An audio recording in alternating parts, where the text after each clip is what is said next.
अगर वक्फ की संपत्ति पे इंक्रोचमेंट हुआ है, they will direct the DM and SSP to remove the encroachment and they are bound by their orders. ये सेक्शन 53-54 में मेंशन है। इसके बाद सेक्शन 85 में वक्फ ट्राइब्यूनल का गठन किया गया, जिसमें एक इस्लामिक स्कॉलर का होना बहुत ज़रूरी है। ऐसा कोई भी आप ट्राइब्यूनल नहीं देखेंगे जिसमें ये क्राइटेरिया हो कि इसमें सनातन धर्म का जो ज्ञाता है या वेद पाठ पठन का जो ज्ञाता है वो इसमें एक जज की तरह इसमें काम करेगा। फिर उसके बाद हमारे आपके लिए कानून क्या है, तो सेक्शन 85 बहुत ड्रैकोनियन है और आप सिविल कोर्ट नहीं जा सकते हैं। जैसे मैंने आपको बताया कि अगर वक्फ के बीच में और आपके बीच में डिस्प्यूट है, अगर अब ये लॉ ये आ गया कि अब आप सिविल कोर्ट नहीं जा सकते, you have to go to the Waqf tribunal. Waqf tribunal में one of the members will be knowledgeable और will be keeping knowledge of Islamic law, तो जनरली मुस्लिम समाज के लोग आते हैं।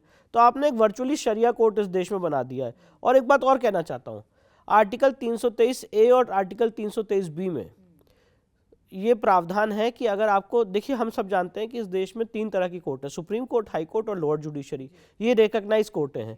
अब एक अलग कॉन्सेप्ट निकाला गया एडमिनिस्ट्रेटिव ट्राइब्यूनल्स का, तो संविधान में अमेंडमेंट हुआ 323A और 323B, और उसमें सब्जेक्ट्स दिए गए कि किन किन सब्जेक्ट पे केंद्र सरकार और राज्य सरकार एडमिनिस्ट्रेटिव ट्राइब्यूनल बना सकती है, किन किन मुद्दों पे। वक्फ उसमें है ही नहीं, तो ये जो पूरा वक्फ ट्राइब्यूनल बना है ये होली अनकॉन्स्टिट्यूशनल है, इलीगल है, और हमें कहा जा रहा है कि हम वहां पे जाके अपनी बात करें। और वक्फ ट्राइब्यूनल किस तरह से फंक्शन कर रही है, मैं रिक्वेस्ट करूंगा कभी आप लोग उस पर आप उसमें इन्वेस्टिगेटिव जर्नलिज्म करिए तो आपको बहुत ही चौंका देने वाली चीज़ें मिलेंगी। इसके बाद आगे अगर बढ़े, सेक्शन 101 वक्फ एक्ट में वक्फ के जितने वक्फ बोर्ड में जिनका नाम है या जितने उनके लोगों का उसमें चीज़ों में नाम है, वो सब पब्लिक सर्वेंट का दर्जा दिया गया।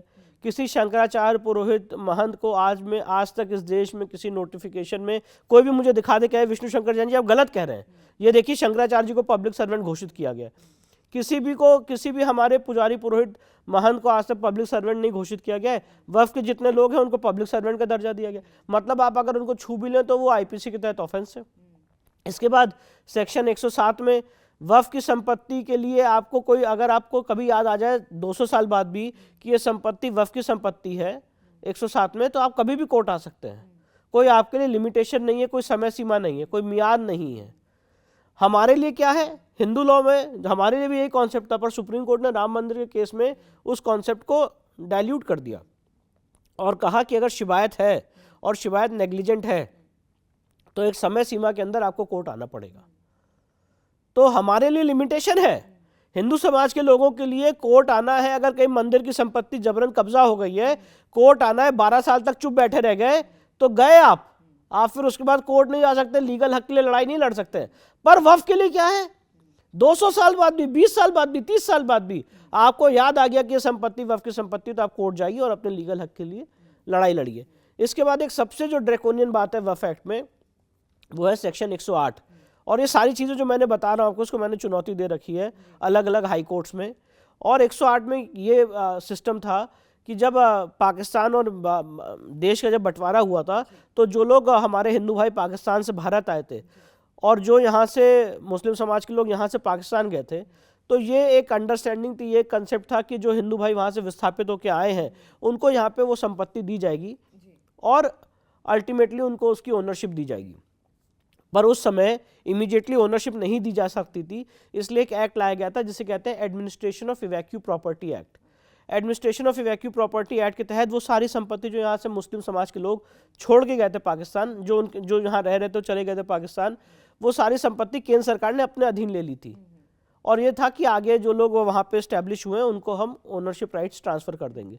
1984 में राजीव गांधी सरकार ने वक्फ एक्ट 1954 में अमेंडमेंट किया और सेक्शन 66H लाया, H फॉर हिमाचल प्रदेश।